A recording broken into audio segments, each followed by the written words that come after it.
Good morning students. हमने लाभ हानि की पहली क्लास के अंदर पढ़ा था कि क्रय मूल्य क्या होता है, विक्रय मूल्य क्या होता है, लाभ हानि कैसे निकालते हैं, किस हिसाब से ये चलता है, बिना फॉर्मूले के अपन ने बात की थी। तो सबसे पहले क्रय मूल्य क्या होता है? जिस मूल्य पर वस्तु को खरीदा जाता है। विक्रय मूल्य जिस पर वस्तु को बेचा जाता है। लाभ और हानि कब होता है ये आपको बताया था अपनी पहली क्लास में। आज अपन कुछ सवालों की बात करेंगे, कुछ महत्वपूर्ण सवाल है। पहला सवाल है, यदि 16 वस्तुओं का क्रय मूल्य 16 वस्तुओं का क्रय मूल्य, मैं 16 का क्रय मूल्य लिख रहा हूं, 16 वस्तुओं का क्रय मूल्य सवाल में देख सकते हो आप, बराबर 20 का विक्रय मूल्य। ऐसा सवाल जब भी आए आपको लाभ और हानि प्रतिशत पूछेगा। लाभ और हानि का पता कैसे लगेगा ऐसे सवालों के अंदर? तो देखिए, जब भी वस्तुओं की बात की जाती है, वस्तुओं की बात जब भी की जाती है, मैंने कहा था दोनों विपरीत हो जाते हैं। कैसे? जैसे मान लो आप 1 रुपए में 10 वस्तु खरीद कर लाते हो। यदि आपको लाभ प्राप्त करना है तो आप 1 रुपए में कितनी वस्तु बेचोगे? 10 से कम ही बेचोगे। तो 10 से कम बेचोगे तभी आपको लाभ होगा। और हानि कब होगी? जब आप 10 से ज्यादा में बेचोगे। अगर रुपयों की बात होती है, यदि आप 20 रुपए में खरीद के लाए हो, आपको लाभ चाहिए तो आप कितने में बेचोगे? 20 से अधिक में बेचोगे, 21, 22, 23 जो भी आपकी इच्छा है। अब देखो, वस्तु में उल्टा हो रहा है सिस्टम। लाभ चाहिए तो वस्तु कम बेचनी पड़ेगी, यहाँ लाभ चाहिए तो रुपए ज्यादा लगाने पड़ेंगे आपको। ठीक है, ऐसा वस्तुओं का सवाल जब भी आ जाए, दोनों एक दूसरे के विपरीत हो जाते हैं, तो वहां तो अपन लाभ हानि निकालते थे क्रय मूल्य के ऊपर, यहाँ लाभ हानि निकालेंगे विक्रय मूल्य के ऊपर। तो सीधी सी बात है, लाभ हानि किस पर निकलेगा? 20 पर। अब लाभ हुआ या हानि हुई इसकी बात करते हैं, तो जस्ट इसको उल्टा कर लीजिए। जैसे क्रय मूल्य को 20 कर लीजिए और विक्रय मूल्य को 16 कर लीजिए। यानी कि अब ये रुपए में चेंज हो गया, अपन ने कन्वर्ट कर लिया इसको। 20 रुपए में खरीदा, 16 में बेचा। 20 में खरीदा, 16 में बेचा, कितने का हानि हुई? 4 की हानि हो रही। निकलेगा किस पे? विक्रय मूल्य पे। तो आपको कंफ्यूज होने की जरूरत नहीं है, अपन ने रुपए में कन्वर्ट कर लिया। 20 रुपए में खरीदा, 16 में बेचा, यानी 4 की हानि।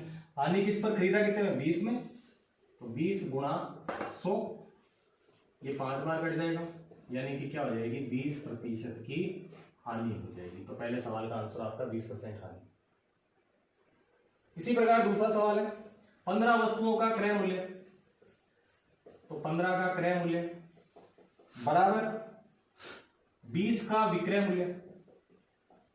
तो लाभ और हानि का प्रतिशत ज्ञात कीजिए। तो वही काम करना है। क्रय मूल्य तो कितना मान लिया? 20, और विक्रय मूल्य कितना हो गया? 15। उल्टा क्यों किया? वस्तुओं की बात हो रही है यहाँ पे। तो 20 में खरीदा, 15 में बेचा, यानी हानि होगी कितने की? 5 की। अब हानि निकलेगी किस पे? 20 में खरीदा, तो 20 गुणा 4 बार कट गया, यानी क्या हो जाएगी? 25% की हानि हो जाएगी। अगला सवाल है, यदि 10 रुपए में 11 वस्तुएं खरीद कर, यदि 10 रुपए में 11 वस्तुएं खरीद कर 11 रुपए में 10 वस्तु बेची जाए, तो लाभ और हानि का प्रतिशत ज्ञात कीजिए। तो इसके अंदर सीधी सी ट्रिक है, आपको ट्रिक बता रहा हूं मैं। पहले तो अपन क्रय मूल्य निकालेंगे, विक्रय मूल्य निकालेंगे, काफी बड़ा हो जाएगा। तो आपको सीधा सा ऐसा सवाल जब भी आए, क्या करना है? क्रॉस मल्टीप्लाई कर लेना। 11 को 11 से गुणा करेंगे, क्या आ जाएगा? 121। 10 को 10 से करेंगे, कितना आ जाएगा? 100। तो सीधी सी बात है, 100 में खरीदा, 121 में बेचा, तो यहाँ पे लाभ और हानि का भी आपको पता लग गया। तो कितने का लाभ हो रहा है? 21% का लाभ। प्रतिशत निकालोगे तो 100 पे 121 मतलब कितना हो गया? 21% का लाभ हो जाएगा। तो आपका आंसर हो गया। ऐसा सवाल जब भी आए, और भी कोई सवाल पूछ ले, ये सेम होना जरूरी नहीं है संख्याएं। आपको बोल दे 2 रुपए की 3 वस्तुएं खरीद कर 3 रुपए की 2 वस्तुएं बेची जाए तो कितना लाभ होगा? तो वही करना आपको, 3 को 3 से गुणा 9, ये 4 गुणा 100, ये कितना आ जाता है? ये 25 बार कट जाएगा, यानी 225, यानी कि 125% का यहाँ पे क्या हो जाएगा? प्रॉफिट हो जाएगा। या मान लो आपको पूछ ले, 4 रुपए की 5 वस्तुएं खरीद कर 6 रुपए की 5 वस्तुएं बेचता है, तो कितना लाभ होगा? तो वही क्रॉस मल्टीप्लाई कर लेना, आपका आंसर आ जाएगा।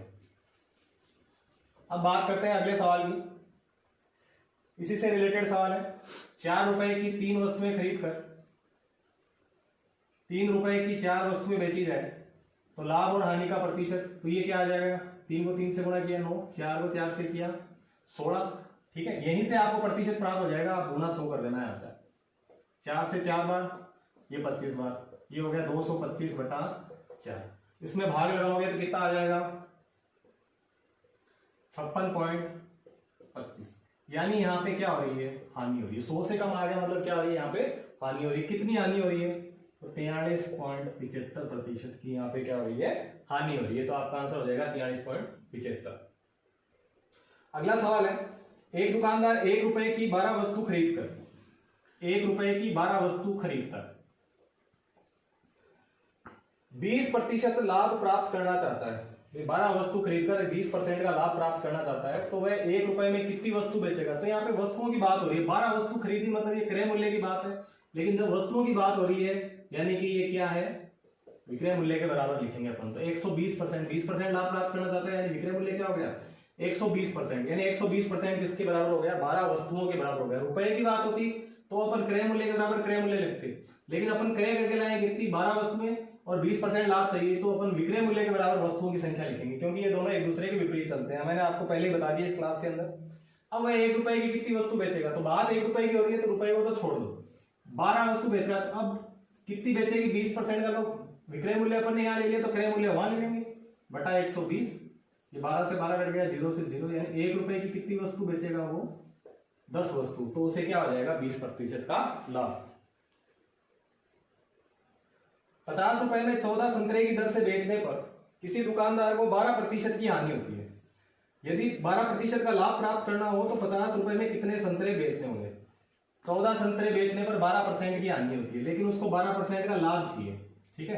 तो हानि वाला तो अपन उल्टा कर देंगे, रुपए और वस्तु का मामला हो जब भी उल्टा करते हैं, तो जो लाभ वाला है 112%, इसके बराबर हानि वाला लिख देंगे कितना, 14 बेचने पर हानि हो रही, रुपए 50 है तो रुपए आपके इफेक्ट नहीं करेंगे यहाँ पे।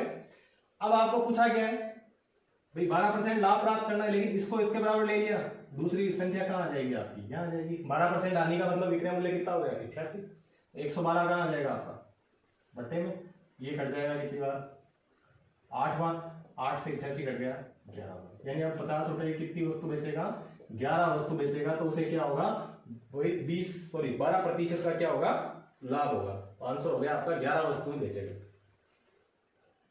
अगला सवाल आपकी स्क्रीन पे, किसी वस्तु को बेचने पर 10% का लाभ होता है, यदि लाभ की गणना विक्रय मूल्य पर की जाए तो कितने प्रतिशत का लाभ होगा। तो 10% लाभ का मतलब विक्रय मूल्य क्या हो गया 110। मैंने पहले क्लास के अंदर आपको बताया था कि जब लाभ हो रहा है तो विक्रय मूल्य बढ़ जाएगा 100 से, और हानि हो रही है तो 100 से कम हो जाएगा। तो क्रय मूल्य कितना हो रहा है यहाँ पे 100, तभी विक्रय मूल्य कितना हो गया 110। अब आपको पूछ रहा है यदि गणना क्रय मूल्य पर नहीं करके विक्रय मूल्य पर की जाए, तो लाभ तो 10 का ही हो रहा है, लेकिन गणना किस पे करनी है विक्रय मूल्य पे, गुणा 100, तो कितना प्रतिशत आ जाएगा, ये भाग लगा दो यहाँ पे 11, 9 बार जाएगा, ये आपका आंसर हो जाएगा। अब देखो भाग कैसे देते हैं आपको पता होगा, 100 में 11 का भाग लोगे 9 बार जाएगा, यहाँ आ जाएगा 99, शेष बचा 1, तो इसको कैसे लिखते हैं 9 से ही 1/11, इसी क्रम में लिख देना 9 से ही 1/11। अगला सवाल है, किसी वस्तु को बेचने पर विक्रय मूल्य के 25% के बराबर हानि होती है, तो वास्तव में कितने प्रतिशत की हानि, तो 25% के बराबर हानि होती है। अपन हानि को 25 मान लेते हैं, और ये किसका 25% है विक्रय मूल्य का, तो विक्रय मूल्य सीधा कितना हो जाएगा 100, इसको 100 माने तो हानि कितनी होगी 25 की, तो इसी पे काउंट की हुई है 25। लेकिन क्रय मूल्य कितना हो जाएगा, यहाँ पे क्रय मूल्य कितना हो जाएगा 125। कैसे, ये आपको कोई फॉर्मूला याद करने की जरूरत नहीं है, आप लॉजिक लगा लो कि भी 100 में बेच रहा है, 25 की हानि हो रही है, तो खरीद के कितने में लाया होगा 125 में, तो क्रय मूल्य हो गया आपका 125। अब ये पूछ रहा है कि वास्तव में कितने प्रतिशत की हानि हुई, तो हानि तो 25 की हो रही है, लेकिन वास्तव में क्रय मूल्य कितना था, हमने विक्रय मूल्य पे काउंट किया था, लेकिन क्रय मूल्य कितना है 125 गुणा 100, तो इससे आंसर आ जाएगा आपका कितना 20%। तो वास्तव में हानि कितनी हो रही है 20%, लेकिन जब विक्रय मूल्य पर काउंट कर रहे हैं तो हानि कितने की हो रही है 25% की हानि हो रही है, तो आपका आंसर होगा। अगला सवाल है, एक बेईमान दुकानदार 1 किलोग्राम के स्थान पर 800 ग्राम तोलता है और वस्तु को क्रय मूल्य पर बेचने का दावा करता है, तो उसके लाभ का प्रतिशत ज्ञात कीजिए। तो देखो ऐसा सवाल जब भी आए तो लाभ और हानि जो हो रही है, वस्तु की लाभ हानि हो रही है, दुकानदार को कितने 1 किलोग्राम में कितने ग्राम होते हैं 1000 ग्राम, यानी दुकानदार को कितना लाभ हो रहा है 200 ग्राम का लाभ हो रहा है। कितने का लाभ हो रहा है 200 ग्राम का लाभ हो रहा है। लेकिन जब दुकानदार की लाभ हानि पूछी जा रही है तो दुकानदार के लिए आपका विक्रय मूल्य कितना हो जाएगा 800 ग्राम, यानी कि वो तो 1 किलोग्राम को कितना समझ रहा है 800 ग्राम ही समझ रहा है, तो इसका लाभ और हानि किस पे निकलेगा 800 ग्राम पे निकलेगा गुना 100। 2 0 से 2 0 कट जाएंगे, ये 4 बार कटेगा, यानी आपका आंसर क्या आ जाएगा 25%। उसको 25% का लाभ हो रहा है, न कि 20% का। आपको ऑप्शन में 20% दिया हुआ है, लेकिन आपको उत्तर 20% नहीं होगा, वो किस पे काउंट होगा 800 ग्राम पे, क्योंकि यहाँ पे वस्तुओं की बात हो रही है। वस्तुओं की बात जब भी होती है तो रुपए से जस्ट उल्टा चलता है, अपन 1000 पे नहीं निकाल के उसको किस पे निकालेंगे 800 ग्राम पे निकालेंगे। देखो अगले सवाल की बात करते हैं, उससे पहले आपको ये 2 बातें जाननी जरूरी है। क्या है, यदि 2 वस्तुएं आपको दी हो और उनका क्रय मूल्य समान दे दे आपको, और कहा जाए कि एक को 10% लाभ और एक को 10% हानि, यानी कि लाभ और हानि का प्रतिशत भी क्या हो समान हो, तो ऐसी कंडीशन में न तो लाभ होगा और न ही हानि। कब, जब क्रय मूल्य समान दिया हुआ हो। क्या दिया हो, क्रय मूल्य समान दिया हो। इस कंडीशन में न तो लाभ होगा और न ही हानि।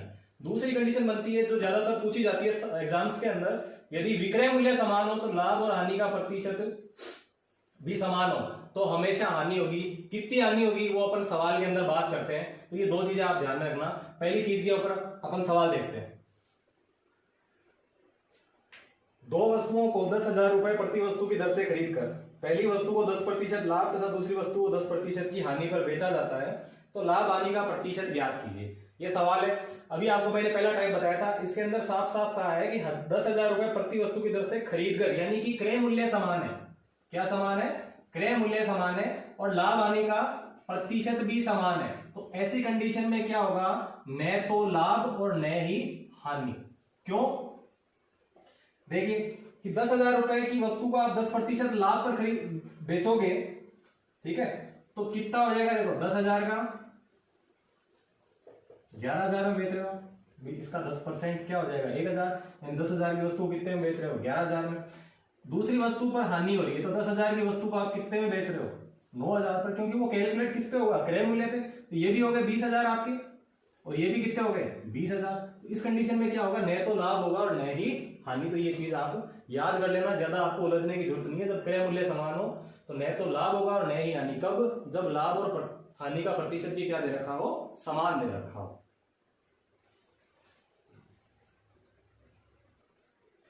दूसरी टाइप के जो आपको मैंने कंडीशन बताई थी उस पर बात करते हैं। सवाल है, 2 वस्तुओं का विक्रय मूल्य प्रति वस्तु 10,000 रुपए है। पहली वस्तु को 10% लाभ पर तथा दूसरी वस्तु को 10% हानि पर बेचा जाता है, तो लाभ और हानि का प्रतिशत ज्ञात कीजिए। तो देखिए विक्रय मूल्य समान है और लाभ हानि का प्रतिशत भी समान है। विक्रय मूल्य समान और लाभ हानि का प्रतिशत भी समान। ऐसी कंडीशन में हमेशा क्या होगी, ध्यान में रखना, हमेशा हानि होगी। ऑप्शन दोनों मिलेंगे आपको, लाभ और हानि का, लेकिन हमेशा क्या होगी, हानि। और हानि का प्रतिशत कैसे निकालना है, तो मैंने आपको प्रतिशतता जब पढ़ाया था, प्रतिशतता की क्लास में देख लेना आप, कि जब भी 2 एक जैसी कमी हो या वृद्धि हो, या कमी और वृद्धि हो, तीनों चीजें मैंने आपको बताई थी कैलकुलेट करके कि इस ऐसी कंडीशन में आप कैसे कैलकुलेट करोगे। तो इसका स्क्वायर कर लेना, 10 का स्क्वायर क्या होता है 100, और 2 संख्या छोड़ के पॉइंट लगा देना। 1% की क्या हो जाएगी यहाँ पे हानि। मान लो इसी सवाल में आपको ये दे देता 17% का लाभ और 17% की हानि इसी सवाल के अंदर, तो आपका आंसर क्या हो जाता, इसका स्क्वायर कर लो, क्या होता है 289। स्क्वायर करना भी मैंने आपको एक क्लास है, वीडियो डाला हुआ है, आपको देख सकते हो आप इस चैनल के ऊपर प्लेलिस्ट में जाके, mathematics for all competition exam के अंदर मैंने वीडियो डाल रखा है। आप देख सकते हो कि 1 से 1000 तक के आप स्क्वायर निकाल सकते हो सिर्फ एक ट्रिक के साथ, ठीक है, आप देख सकते हो। तो 17 का स्क्वायर क्या होता है 289, तो 2 अंक छोड़ के पॉइंट लगा देना, यानी 2.89% की क्या होती है हानि हो जाएगी। या मान लो आपको इसी सवाल के अंदर और भी दे दे, तो आप कैलकुलेट करने के लिए भी इसके अंदर कैलकुलेशन करने जाओगे, फॉर्मूले भी काफी होते हैं, लेकिन आपको ये तरीका बहुत ही आसान रहेगा आपके लिए। 13% का लाभ और 13% की हानि दे रखी हो, तो क्या हो जाएगा 1.69% की हानि। हमेशा हानि होती है, ये चीज आपको याद रखनी है, तो ये आपका सवाल हो जाएगा। बाकी हमारे साथ जुड़े रहिए, चैनल को सब्सक्राइब कीजिए, लाइक और कमेंट कीजिए। अगर कोई डाउट है, सवाल पूछना है, तो आप कमेंट के अंदर पूछ सकते हैं, आपके सवालों का जवाब दिया जाएगा। धन्यवाद।